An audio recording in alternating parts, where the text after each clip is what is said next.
As per the new Indian Ports Act, which is notified in 2025, okay, it came into force, okay, in April 1st.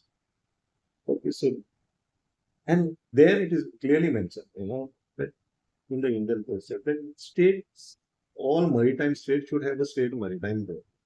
Okay, and hence they have given a time limit, okay, so that within 6 months after it is notified, you have to form the maritime board. Okay, so now, see, those central ministry, they have got all their experts. They know that there are many states which do not have a state maritime board. If these states have been run by this department, like our case in Goa, it's the captain of ports department. So they understand that all this maritime affairs are well managed by the department called the captain of ports, and it has been. And this state was a role model for the whole maritime states in India.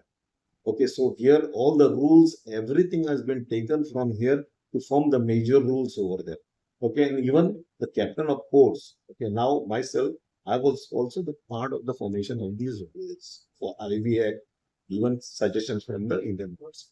Now, in that it is mentioned those states which do not have a state maritime board, their port department, okay, can be declared as a maritime board. So that is what we have done now. We have declared this the captain of ports department as the state maritime board. So they will do the function of the board also.